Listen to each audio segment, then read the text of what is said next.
பொதுவாகவே குரு சுக்கிரன் தொடர்பு கொண்ட ராகு கேதுக்கள் நல்ல பலன்களை தருவார்கள் என்பது பொதுவான விதி. இந்த பொதுவான விதிக்குள்ளெல்லாம் ஜோதிடம் இல்லவே இல்லை. பொதுவாக ராகு தன்னுடன் இணைந்த தன்னை பார்த்த கிரகங்களின் காரக விஷயங்களையும் கூடவே ஆதிபத்திய விஷயங்களையும் தனது தசாபுத்திகளில் எடுத்துச் செய்வார்.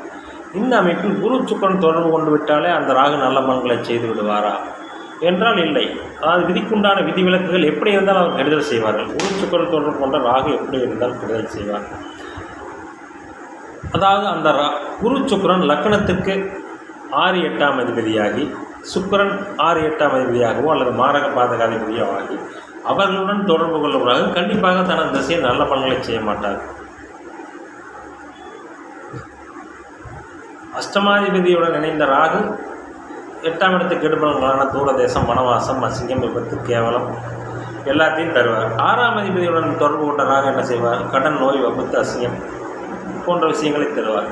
எனவே குரு சுக்கிரன் தொடர்பு கொண்ட ராகு நல்ல பலன்களையே தருவார் என்பது மேலோட்டமாக சொல்லப்படுகின்ற விதி. அதே நிலையில் குரு சுக்கிரன் தொடர்பு கொண்ட ராகு எப்படி இருந்தால் கெடுபலன்களை செய்வார், கெடுபலன்களை அதிகமாக செய்வார் என்பதை ஒரு உதாரண ஜாதகம் மூலம் விளக்கலாம் என்பதற்காகத்தான் இந்த வீடியோ. இந்த ஜாதகர் பிறந்தது பார்த்தீங்கன்னா 9/5/1987 1:15 PM பிறந்திருக்கார். கன்னி லக்கணம் சிம்ம லக்கணம், கன்னி ராசி, உத்திர நட்சத்திரத்திலே பிறந்திருக்கிறார். லக்கணத்துக்கு 2ஆம் இடத்தில் சந்திரன் கேது, 4ஆம் இடத்தில் சனி, 8ஆம் இடத்தில் குரு சுக்கிரன் ராகு, 9ஆம் இடத்தில் சூரியன் புதன், 10ஆம் இடத்தில் செவ்வாய். இதுதான் இந்த ஜாதகத்தின் கிரக அமைப்பு. அதாவது லக்னாதிபதி பாவராகி திரிகோண ஸ்தானங்களில் உச்சம் பெறக்கூடாது என்பதற்கு சூரியன் மட்டும் விதிவிலக்கு கிடையாது. சூரியன் உச்சம், தனித்து உச்சமான சூரியன் ஆவரேஜில் தான் இருப்பார். அப்படி உச்சமாகும் பட்சத்தில் அவருக்கு குருவின் தொடர்பு வேறு பௌர்ணமி யோகத்திலே இருந்தால் மேன்மையான அமைப்புகளை தரும். லக்னாதிபதி உச்சமாவது பாபராகி சனி செவ்வாய் சூரியனும் அரைப்பாமல் தானே. சனி செவ்வாய் சூரியன் போன்ற பாவ கிரகங்கள் உச்சமாவது எந்த நிலையிலும் நல்ல பலன்களை செய்யாது. மேலும் இங்கே லக்கணத்தை சனி பார்க்கிறார். லக்னாதிபதி திரிகோண ஸ்தானத்திலே உச்சமாவது தவறு. இந்த அமைப்பில் இந்த ஜாதகர் பிறந்தது பார்த்திங்கன்னா சூரிய திசை, சந்திர திசை, செவ்வாய் திசை. அதாவது செவ்வாய் திசையில் நன்றாகவே இருந்தார். இவருடைய குடும்பம் நன்றாக மேன்மையான அமைப்பில் இருந்தது. அடுத்து வந்தது ராகு திசை. ராகு திசை வந்ததும் இந்த ஜாதகர் படாத கஷ்டங்கள் இல்லை. நிலையான வேலை இல்லை, விபத்து, நிறைய வம்பு வழக்கு பிரச்சனைகள், அசிங்கம், கேவலம், அவமானம் அத்தனையும் இந்த ராகு தந்தார். இதற்கு காரணம் என்ன? குரு அங்கே லக்னத்துக்கு அஷ்டமாதிபதி 5 8 கூடியவரை 8ஆம் இடத்திலே ஆட்சி பெற்றிருக்கிறார். ராகு முழுக்க முழுக்க 8ஆம் அதிபதி குருவை போலத்தான் செயல்படுவார். இந்த அமைப்பில் இந்த ஜாதகருக்கு ராகு திசை வந்தவுடன் மனம், அதாவது அனைத்தையும் இலக்கு வைத்து நிலையற்ற வேலையை தந்து எதிலையுமே ஒரு பிடிப்பில்லாமல் வாழ்க்கையின் விரைவுக்கு கேள்வி சென்று தற்கொலை எண்ணங்களை கூட செய்து கொள்ளலாமா என்ற எண்ணங்களை கூட இந்த ராகு தந்திருக்கிறார். பொதுவாகவே 6 8ஆம் அதிபதிகள் தொடர்பு கொள்வதாக தற்கொலை எண்ணங்களை தருவார். லக்னாதிபதி வலுவார்தான் தாங்க தப்பிச்சுக்குவார்.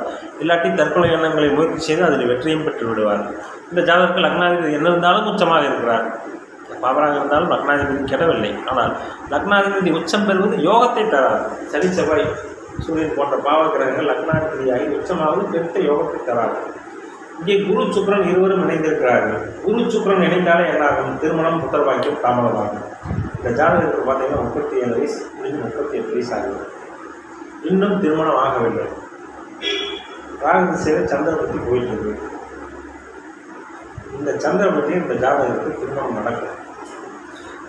காலதாமதமானாலும் நல்ல மன வாழ்க்கை அமையும். ஏனென்றால் 7ஆம் ராசிக்கு 7இல் குரு சுக்கிரன் அமைந்து 7ஆம் அதிபதி சனி குருவின் பார்வையில் இருக்கிறார். சரி, விஷயத்துக்கு வருவோம். இந்த குரு ராகு ஏன் இவ்வளவு கெடுபலன்களை செய்வார்? 8ஆம் இடத்தில் இருக்கும் ராகு முதல்ல அதாவது வீட்டு விட்டு துரத்துவார். அதாவது தன்னுடைய சொந்த ஊரில் இருக்க விட மாட்டார். பரதேசவாசம் மாதிரி அலைஞ்சு தெரிஞ்சு இங்கே 4 மாதம் அங்கே 4 மாதம் அங்கே 3, இது மாதிரி தான் அதனுடைய ஜாதக வாழ்க்கை. 2வது அசிங்கம். சுக்கிரனோட தொடர்பு உள்ளதில் பெண்களால் அசிங்கம், அவமானம்,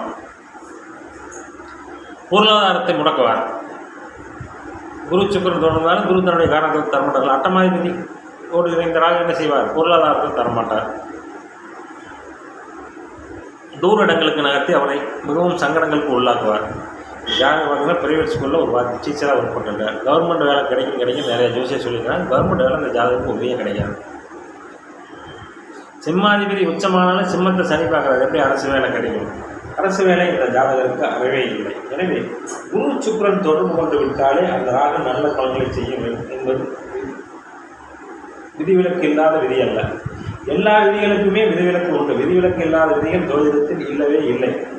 இங்கே குரு அட்டமாதிபதியாகி அவருடன் ராகு இணைந்திருக்கிறார். ராகு சுக்கிரன் மாரகாதிபதியாகி அவருடன் ராகு இணைந்திருக்கிறார். காரக கேந்திராதிபதியாக. அப்போ இந்த ராகு நல்ல பலன்களை செய்ய மாட்டார். கூடவே குரு சுக்கிரனும் இரவிலும் இணைந்ததால் இருவரும் தங்களது காரகத்துவத்தை எளிதில் தரமாட்டார்கள். ஏன்னா ஒருத்தர் ஆட்சியாக இருந்தாலும் ஒருத்தர் உச்சமாக இருக்காங்க. ரெண்டு பேரும் பயங்கர பவனில் இருக்காங்க. நீயா நானா போட்டி என்பது போல் அங்கே இருக்கும். சரி, இப்பொழுது இந்த ஜாதகர் எப்பொழுது தான் திருமணம் என்பது இந்த ஜாதகருடைய கேள்வி. ராகுதச சந்திரபுத்திலே இந்த ஜாதகருக்கு திருமணம் நடக்கும். ஏன்னா சந்திரன் கோபஸ்தானாதிபதியாகி 2ஆம் இடத்தில் இருப்பதால் குருவின் பார்வையில் இருப்பதால் சந்திரபுத்தியில் திருமணமாகி குருதிசை சுயபுத்தியில் இந்த ஜாதகருக்கு புத்திரபாக்கியம் கிடைக்கும்.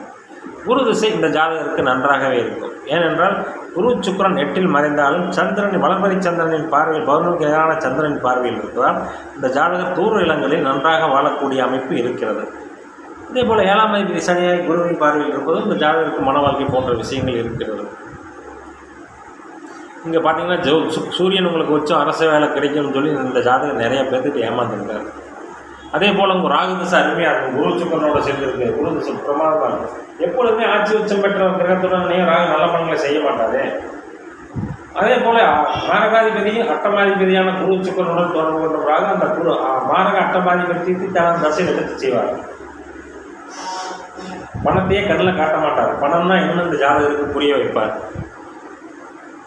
இதுதான் பலன். எனவே குரு சுக்கிரன் என்ன ஆதிபத்தியம் என்பதை பொறுத்து தான் ராகு கேதுக்கள் தரும் பலன்கள் ஆதிபத்திய ரீதியாக நல்லதாகவோ கெட்டதாகவோ இருக்கும். எனவே காரகம் என்பது வேறு, ஆதிபத்தியம் என்பது காரகமும் இங்கே 6, 8, 8ஆம் இடம் சுக்கிரனுக்கு முழு மறைவுஸ்தானம்.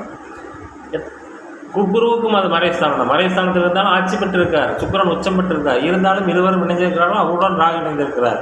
இங்கே 8ஆம் இடத்தில் 8ஆம் அதிபதி ராகு 8ஆம் இடத்து பலன்களை தான் தூக்கலாக செய்வார். கடன், நோய், வம்பு, வழக்கு, விபத்து, அசிங்கம், கேவலம் இது மாதிரி தான் இந்த ஜாதகருக்கு பலன்கள் நடக்கும். எனவே குரு சுக்கிரன் தொடர்பு கொண்டு விட்டாலே அந்த ராகு நல்ல பலன்களை செய்யும் என்று எடுத்துக்கூடாது. அவர் குரு சுக்கிரன் ராகுடன் தொடர்பு கொண்ட குருவும் சுக்கிரனும் என்ன ஆதிபத்தியம் பெற்றிருக்கிறார்கள், லக்கணத்துக்கு எங்கே அமர்ந்திருக்கிறார்கள், எத்தனை டிகிரி இடைவெளியில் அமர்ந்திருக்கிறார்கள் என்பதை பொறுத்துத்தான் பலன் என்பதை இந்த ஜாதகத்தின் மூலம் அறிந்து கொள்ளலாம். நன்றி, வணக்கம்.